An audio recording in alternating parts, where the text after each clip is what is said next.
This podcast is sponsored by the University of Hertfordshire. The University of Hertfordshire offers comprehensive undergraduate and postgraduate programs in paramedic science, preparing students for a successful career in the field. So their BSc Honours Paramedic Science programme features specialist teaching spaces and indeed advanced simulation facilities for hands-on learning.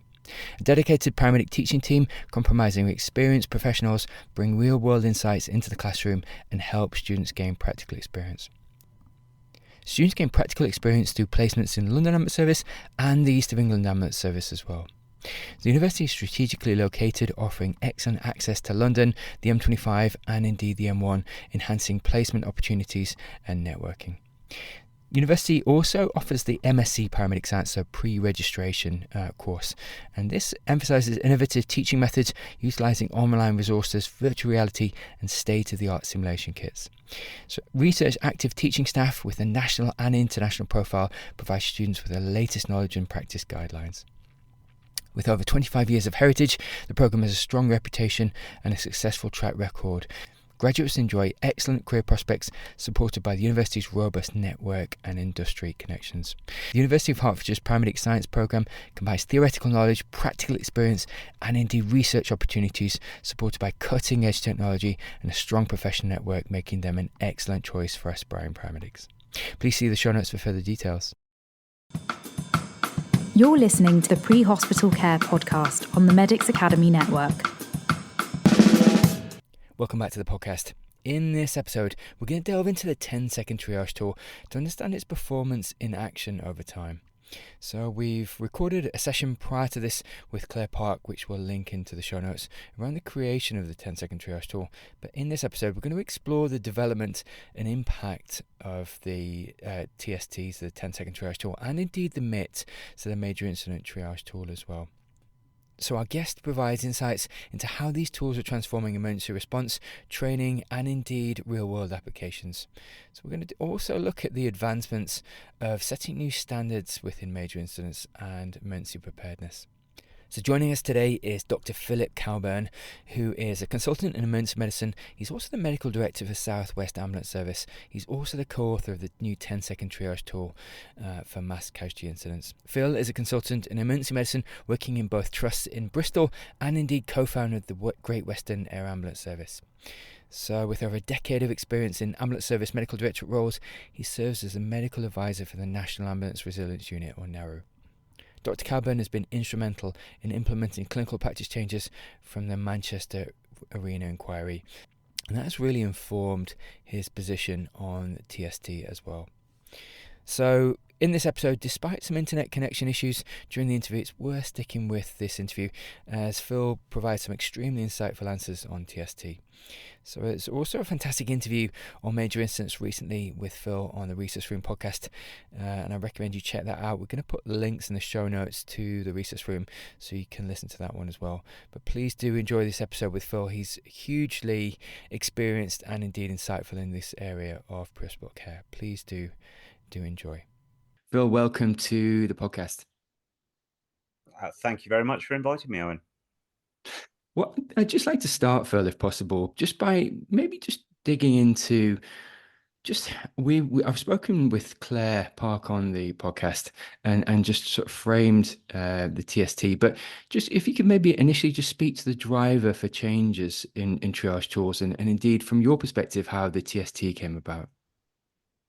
Yes, thanks. So there was a number of us working under a task and finish working group from NHS England looking at revising what was our current triage tools, which at that stage was the NASMED NARU SIV and also the triage sort.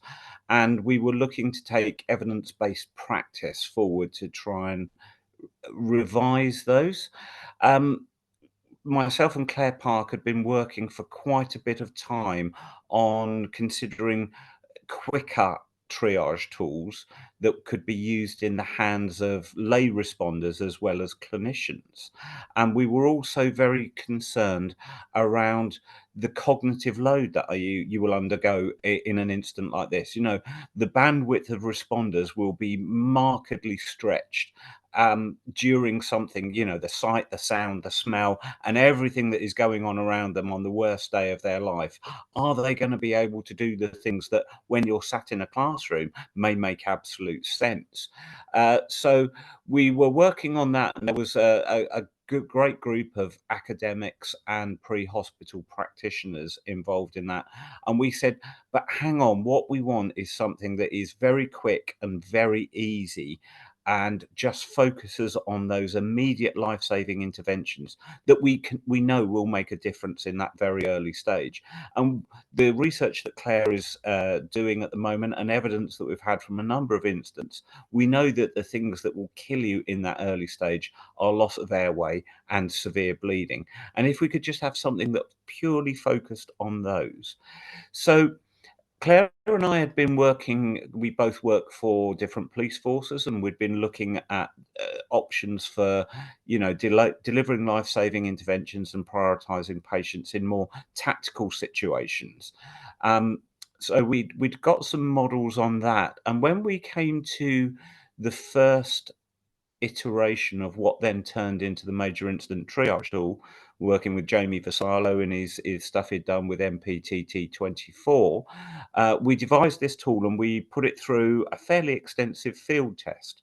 And this was a series of mock major incidents, and we had a range of paramedic practitioners, right from students through newly qualified to experienced, through heart and critical care practitioners, and we put them into these environments and got them to use these tools.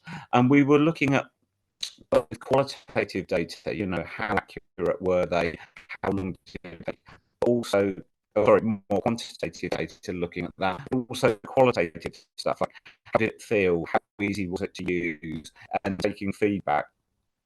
So when we tested these tools, we just saw everything that we had feared. People cannot count pulses, respiratory rates, do the arithmetic.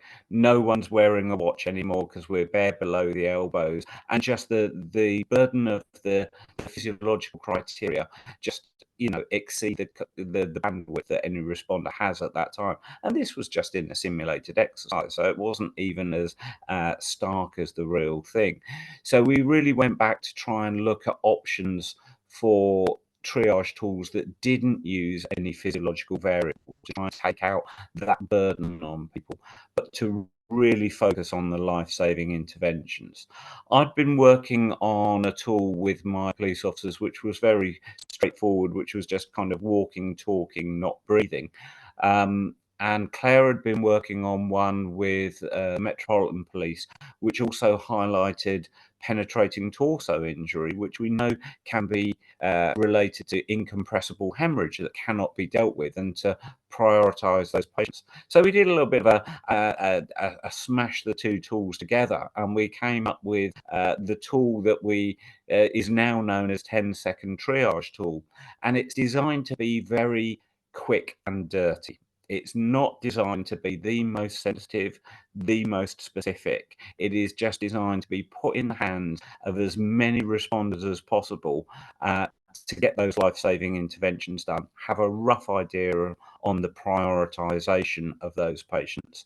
And this very much aligned with the ongoing, at the time, Manchester Arena inquiry, looking at the tragedy from the City Room, and realizing that when you have a large number of patients and just a very few responders at that initial stage, you want someone very quickly to go round, save a few lives, and then get an idea on the enormity of what is going on. So that's kind of how we came up with the idea of what turned into 10 Second Triage. There was another bit that we really considered, and this has become more and more important to me as I've discussed this with a lot of responders that have been at major incidents such as Manchester, Borough Market, London Bridge, and that is that on the previous tools, you just opened the airway, and if there was no breathing, you counted them as dead.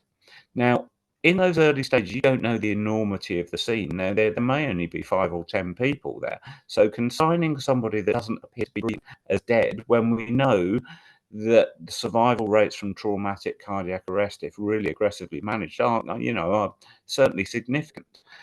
And of course, those responders have to make that decision in a split second. They then have to live with that decision, and they have to go through the public inquiry where that decision will be scrutinised in front of friends, family, and coroner cases. So we were keen to put in a new category of not breathing, which is saying, we're not saying you're dead yet. You may well turn out to be dead. But we want to do is just put you in a position of safety, roll you in the recovery position. If resources allow and there's people wanting to deliver CPR, we won't get in the way of that. And that allows us to move through the entire casualty chain and then come back to them once the dust has settled a bit, when you have that cognitive ability to properly rationalize that decision. And what's been very moving is speaking to a couple of responders from big incidents that say, I wish I had that, because I was really struggling to make that decision in that split second. Is this patient dead or not? Are they viable? So I think not only is that great for patients, it's great for responders, but it then truly opens up this tool to non-clinical responders who wouldn't normally be allowed to just say somebody is dead. So all of a sudden, 10-second triage in the hands of multiple emergency services responders becomes a massive force multiplier and means that a lot of patients can be triaged very quickly. I think that's such a fundamental point, Phil, around the fact it's almost a tool which has universal kind of application really across the services. And like you said, what it does is it empowers other individuals, other police force, fire brigade, whoever, to utilize the tool. And it's a common architecture, common signature, and then common understanding that's the end result. And like you said, quick and dirty, which is actually what it needs to be.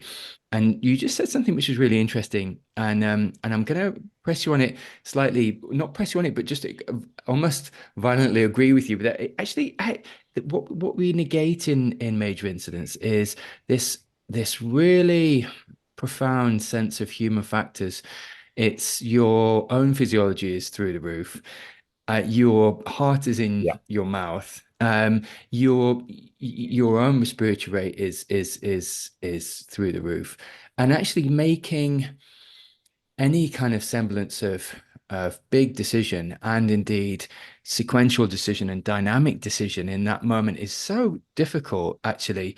And one of the things you said, just simplifying things, it really is such a key to adoption and indeed compliance to the tool. Because I think one thing we were seeing as an analog was we were seeing a lot of missed VF in cardiac arrest, and we were like, why are clinicians missing ventricular fibrillation? But actually, if you look at a cardiac arrest in a public domain or otherwise, it's frenetic, and there's so many human factors, and it's only when you've been there, and it's only when you've been in a major incident, do you get the enormity of the human factors involved in these situations. So I guess my question on the back of that is, have you seen an increase in compliance and effectiveness of the tool in testing since you've made it a lot more simple? So when we created this tool, and I still like the fact that I refer to it as quick and dirty, and you totally get that. That is the title I wanted to call it, but some very senior figures within NHS England just frowned upon that. But I still think if you explain it as that to responders, they know exactly what you mean. So what has been, I think, quite unique in the development of both the 10-second triage tool and the MITT is that we have field tested them extensively with a wide range of responders, looking at quantitative stuff, the time, the figures, how quickly can it be done? Is it done accurately? But also the qualitative stuff. How did it feel? Was it easy for you to use?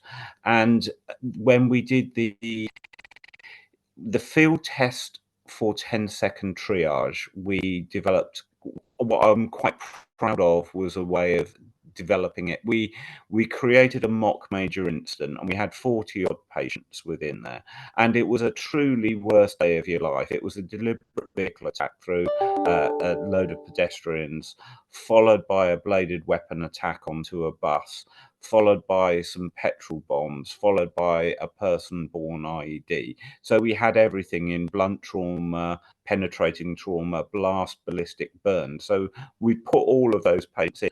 Rather surreal, but if you think about it, realistically to what we have seen both UK and in Europe in major incidents, and we put the first run of it, we used MITT just being done by ambulance service staff, and said to any police and fire responders there, just do what you would normally do. You know, if you would do CPR, do CPR. If you would use a tourniquet, use a tourniquet, and just said, make it as real as you want. And within that 40 odd patients, we had a number of index patients that they were based on real major incident patients from various events, Manchester, London, 7/7. And we knew they had a time critical life threatening injury that needed intervention. So when we used MITT on these 41 patients, we had live patients, mannequins that were alive, live patients that were dead. So you couldn't thin slice it, if you know what I mean. And we looked at the time to life-saving interventions, and it took the team of 10 healthcare people, it took them 20 odd minutes to go through these 40 patients and perform the life-saving interventions. So we use that as kind of this is our gold standard. This is how the current triage would be used. We then took the police, fire and ambulance, and we gave them education in 10-second triage. We gave them a lecture, we ran through some examples, and then we ran the same major incident, moved the patients around a bit so you couldn't quite predict where they were. We then ran a wave of police using 10-second triage, reset, wave of ambulance, reset, wave of fire, repeat as per. And we looked at the time to the life-saving interventions on these index patients, and the time to total triage went down from 26 minutes down to 6.5, 7 minutes. And we went, okay, so if you had a life-saving time critical injury that you needed a life-saving intervention, 22 minutes you are probably dead, 6 minutes you've got a fighting chance. But I think what was more powerful than that quantitative feedback was the qualitative feedback. So everybody was using the same language. It was as Jessup as you like. This is our tool. What is a P1 to you is a P1 to me, is a P1 to everyone else. They were going around, because 10-second triage is designed to be done as an individual, not as in pairs, but they were sharing equipment, they were sharing marking bands, they were sharing tourniquets, and it really empowered a lot of the non-clinical responders and also the clinical responders to say, I've done what is needed, I need to move on. And once that is completed, we will come back to these patients. And it was really powerful. They felt empowered and confident that they had done what was needed to be done for those patients in that initial period. And, you know, just watching the collaborative working was truly wonderful to see. Everybody just, you know, they got on message. So yeah, it was not only were the timings great, but the qualitative feedback and the buzz that everyone had from it was really, really positive. That's powerful, actually, and as you say, you know, it's such a dramatic drop in time to triage, really. But has there been any challenges in adoption at all, Phil? So I have to say, we had hoped that this would be adopted by all emergency services, and when we first started discussing this, that felt like a rather naive and ambitious idea. But when we presented it to National Fire Chiefs Council, National Operations Group from FRS, and we'd had a lot of FRS responders on the day, helping out, they loved it. They bought into it. They said, we want something that we can use. We want to join in on this. Similarly with the College of Policing and the MPCC, they went, our staff need something that focuses on life-saving interventions and can enable them to start saving lives. So they bought into it very quickly.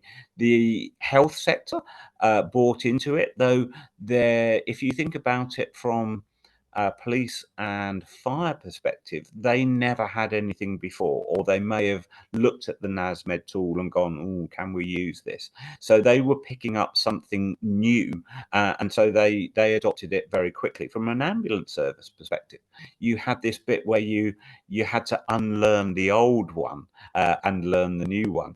And we know what it's like when you get the change in the Resus Council guidelines. You might learn the new ones, but it takes you a good 6 months to get the old ones out of your head. So I think the ambulance service took a little bit longer, but we're getting really positive response from them. What was then really moving was all the voluntary aid agencies. So British Red Cross, St John went, this is fantastic. It works for all of our responders, and all of the other UK search and rescue groups. So, RNLI, Mountain Rescue, Lone Rescue, they all said, this is great, because we will deal with these instances well. The austere environments that we work in, we want something simple. So inadvertently, the buy-in was much easier and much quicker than I thought it was ever could be, and it's really quite inspiring and humbling. So just looking, you've spoken to a few case studies how you've kind of pressure tested almost the TST, and you've spoken to sort of that dramatic drop in time to triage. And could you speak, or maybe just emphasize slightly the feedback you have been getting from responders, from police and or fire and or ambulance services? It sounds like it's been really positive on the whole, and could you maybe sort of just give us a sense of what, because like you said, the true test is actually when there is a real life triage scenario, major incident scenario, and this has to be enacted in reality. Could you maybe get a sense of just like you said, the qualitative data? Is there any sort of sound bites you were getting back from first responders? Yeah, so a lot of the positive feedback we got on that field test, my colleagues in UK HSA Behavioural Insights team were fantastic at gleaning all of that, and that's just being published at the moment. That will be due out very soon, looking at that qualitative feedback. The enthusiasm with which responders took it. So we went, on that field test, we had 70 TST cards to hand out for people to use. I think we got 4 back. They all disappeared into people's pockets and they ran off with it. They were really keen. As the training rollout has gone out, I'm picking feedback up from different areas around the country, and certainly I've seen it used in a couple of reasonable size incidents locally to me. We will never know until we have a true big incident as to how well this works. But what we designed for that kind of massive surge, that city room shock and awe when you walk in there as 2 responders and there's 300 injured people, what we designed for that, we found, was actually very quick and intuitive for that RTC with 5 patients, where you turn up as the solo responder or just a pair of you, and you go, we're a little bit outnumbered here, but this is so quick and agile that it can be used on those. So we've had one incident where there was quite a bit of gangland violence and a lot of people injured by bladed weapons, and it was a very hectic and confused scene. We had police, public order police and firearms police and ambulance staff in the middle of the scene, and 10-second triage proved very, very effective at just getting an idea on those patients. And one of the bits we were always questioned on is why isn't catastrophic hemorrhage first? Why is walking first? Well, it's in there mainly because you want to thin down the numbers very quickly. people with true catastrophic hemorrhage seldom walk or not very far. And there is the common sense caveat in the tool which says if they look like they are bleeding, ask them to sit down and triage them. So we got some good feedback from that, but probably the most moving example I had was a multi-vehicle RTC that was probably, I'm trying to think how many vehicles, 5 or 6 vehicles. One vehicle had crossed the central reservation and gone head on into a number of others. And I think there was probably 15 or 16 patients. About 100 meters away from this incident was a police public order van with 6 public order people on there, 2 medics. They arrived on scene and they had triaged everyone before the first ambulance resource arrived on scene. And it was just incredible. So the poor ambulance officer who was first on scene came up and said, right, I need to get a handle on this and we need to start triaging. And the police sergeant said, don't worry, we've done them all. You've got X number of P1s, these P2s and these P3s. And it was actually quite funny to see what happened next, because it was like, oh, we've now moved much further through than you would anticipate, but we knew that all the life-saving interventions had been done. So it really does give you an ability to get a handle on what is going on very quickly. And the more it is being used, the more we will get feedback on it. Listen, that's powerful for a number of reasons, actually, Phil. One is that, like you said, actually application within day-to-day practice. I practicing critical care realized that actually treating these road traffic collisions as many major incidents actually was one of the best things to do from a situation awareness perspective, because like you said, more resources would come to scene, and there was this lack of shared situation awareness when there wasn't clear delineation of the priority on the scene. So priority 1, priority 2, priority 3.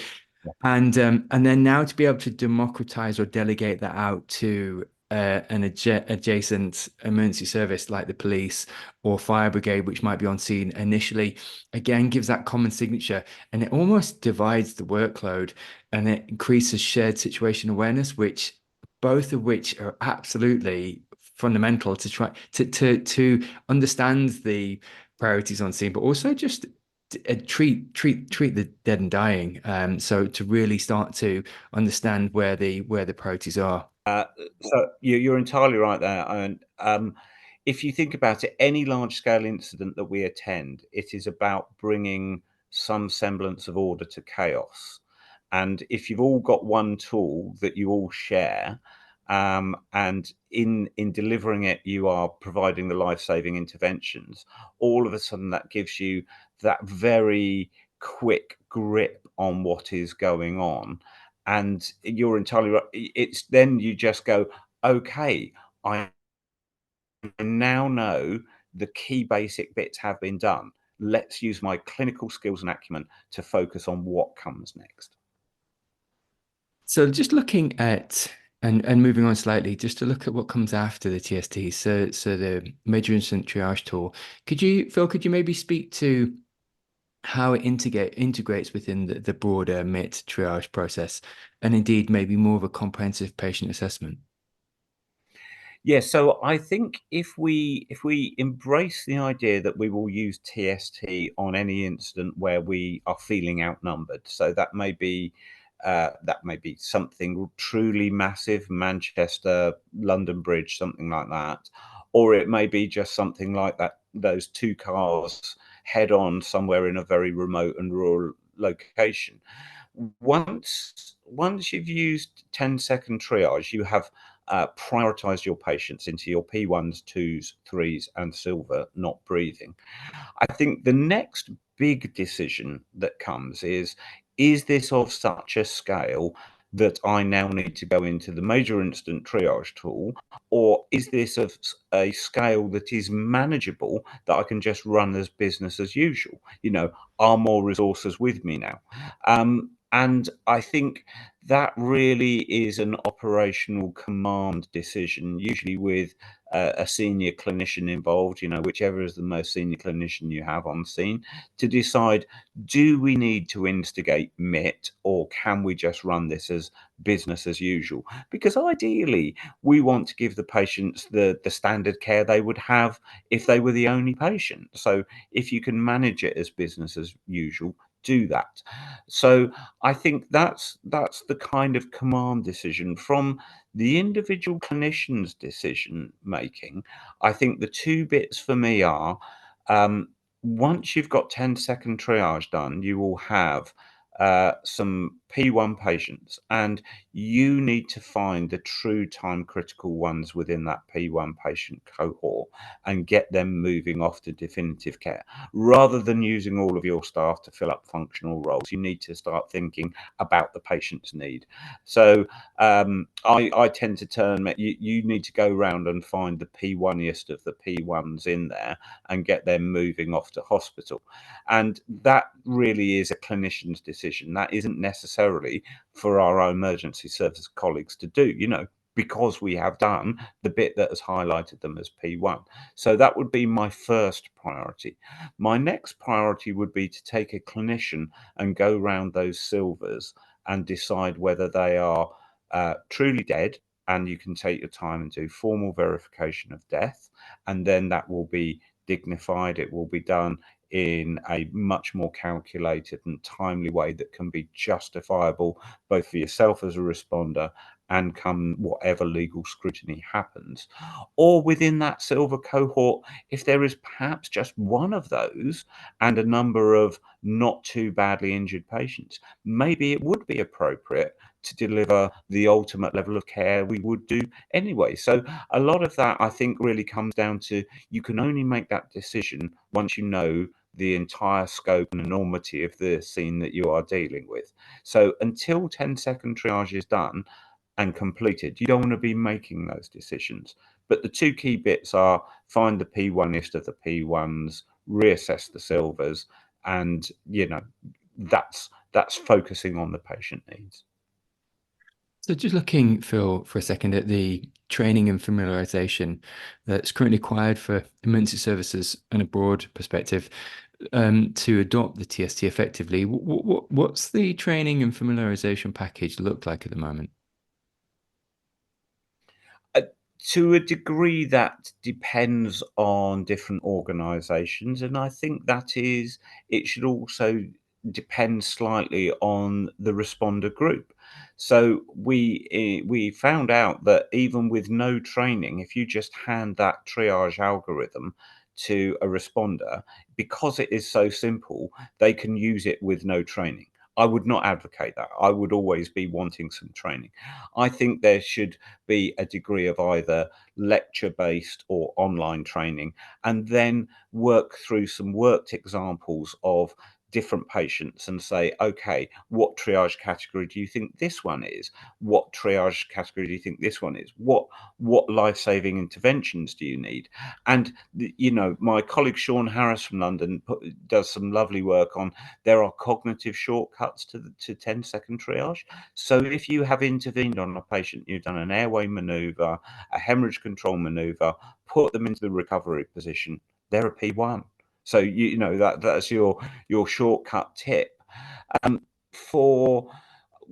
Because I do a lot of work with critical care teams and hazardous area response teams, I like running triage trails. And because the more you run live patient or mannequin triage trails, the quicker and the slicker you get. So for people that are in roles that there is a high likelihood that you'll need to be triaging a large number of patients, you'd need to invest more time in the education.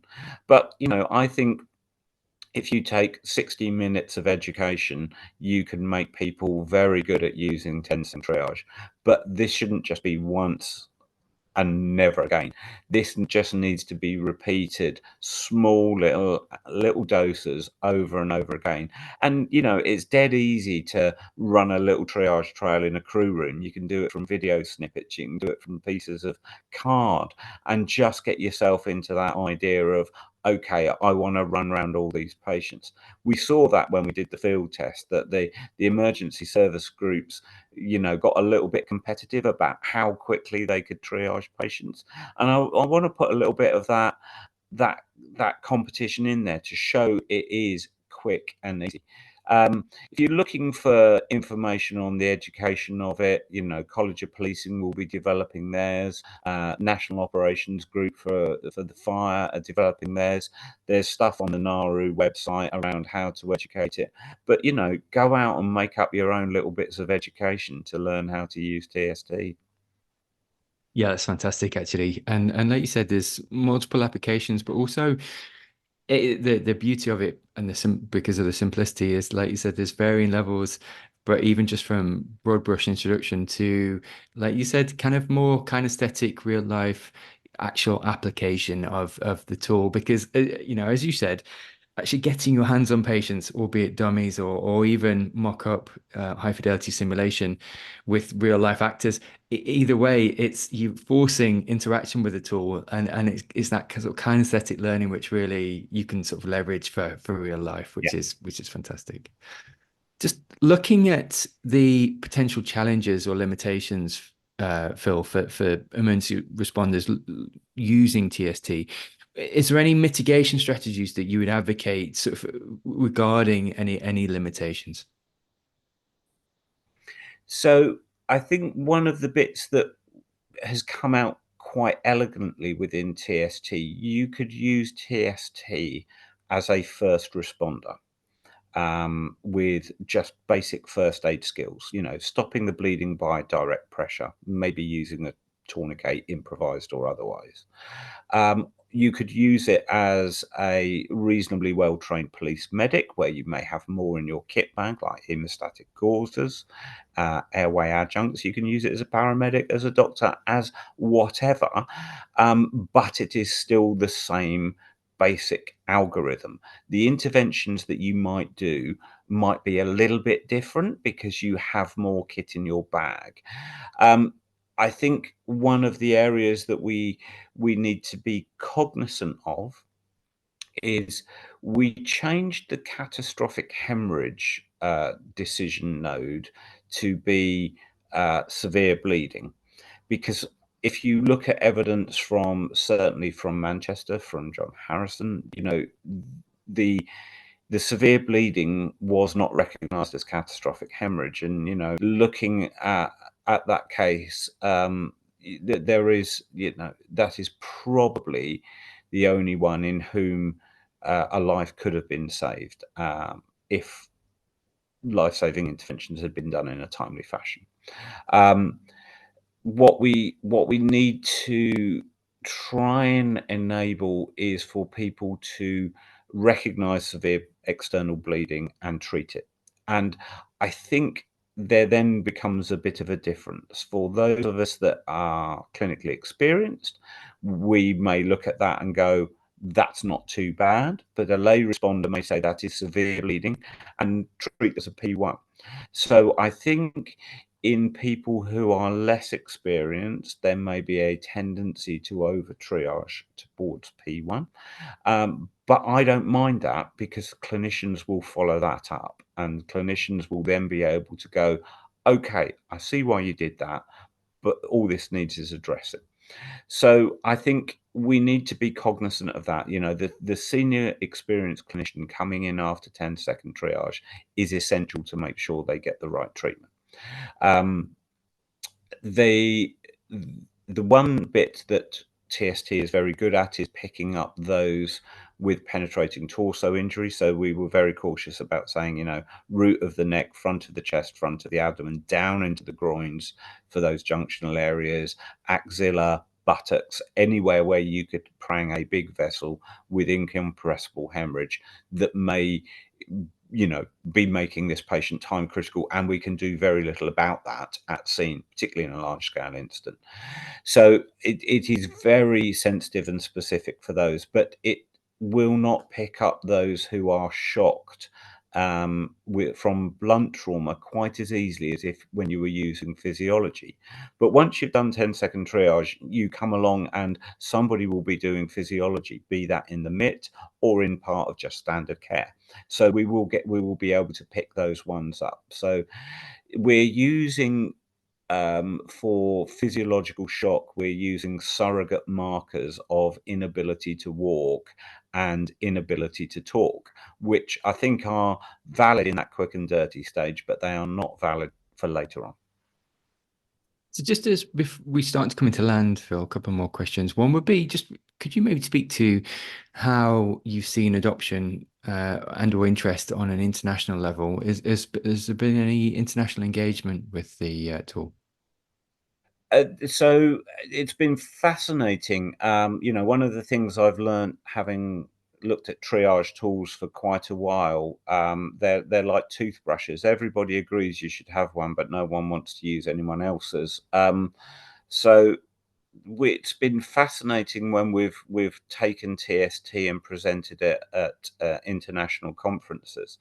And initially, there's been quite a bit of, oh, surely that's too simple. We must have something that is better.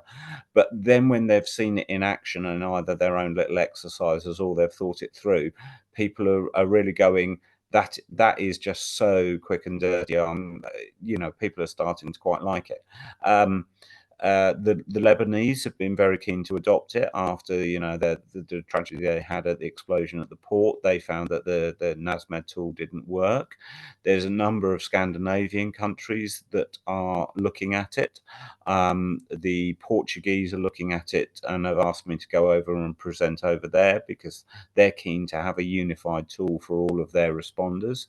And I was over in Paris recently and discussing it with the French, and people are now kind of getting the idea that this isn't the answer to everything. It is that initial quick win. And when I discuss about triage tools, I give people the analogy of, do you want a Stone Age axe or do you want an operating robot? A Stone Age axe, anyone can pick it up and use it. One's a handle, one's a hitty end. An operating robot, very sensitive and specific, but takes months to learn how to use, hours to set up. So in that early stage, something quick and dirty that is very easy to use. So I'm seeing a lot of international interest. A number of states in Australia are keen to adopt it. So yeah, this thing is growing fantastically. Oh, that's fantastic to see that, and like you said, I think the adage is far more reaching, wide-reaching than just the UK for this tool. And so, just a final question, really, Phil, and that would be around educational material. I know you said there's going to be a number of things popping up from the UK Police, and indeed maybe the Nauru website. But where would people go if they want to find information at the moment?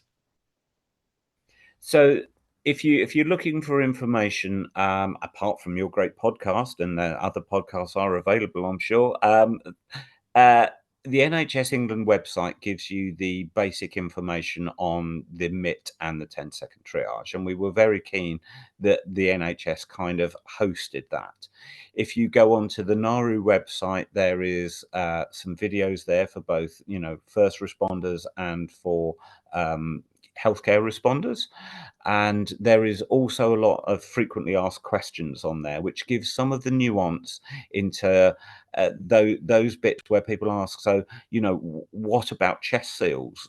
Should we be putting chest seals on, which I keep getting asked? Well, the answer is they take time, and we know chest seals stick to two things principally, gloves and themselves, and they don't stick to the patient very well.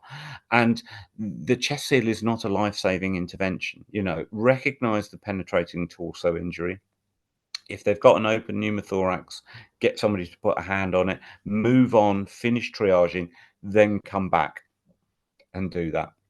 So if you go onto the Nauru Education website, there's lots of bits about the how to teach it, some videos, and the frequently asked questions, which will really help if you want to get an in-depth bit. We've had a couple of scientific articles come out regarding the philosophy of why we started it. We've got the work coming out from the Behavioural Insights team looking at the qualitative feedback on it. And yeah, there'll be more publications coming out very soon around the timings and the benefit in time to life-saving intervention.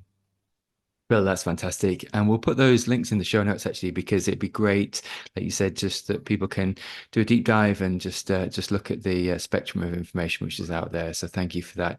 It just leaves me to say thank you, Phil, for the last 45 minutes. It was fantastic just to pick your brain and have just your perspective on the progression and fruition of this tool, which has been really, like you said, the adoption's been fantastic, but the battle testing as well, and the application. So, but thank you so much for your for the last 45 minutes.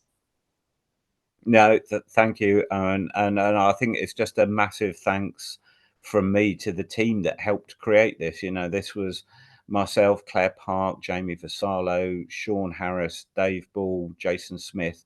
We all just sat down and came to it from slightly different perspectives, and you know, it came together really well. And I'm, you know, the really grateful to NHS England for supporting it. You know, it's been 2 years of hard work before we got to the point of being ready to roll it out, and it's still being rolled out now, and it's fantastic. But I think it will save lives, and certainly that was the view that Sir John Saunders had in the Manchester Arena inquiry. He felt that, you know, if all responders had this within their skill set, that potentially lives will be saved at a later major incident, which is, you know, we want the memory of those that tragically lost their lives to be taken forward to prevent, you know, future deaths.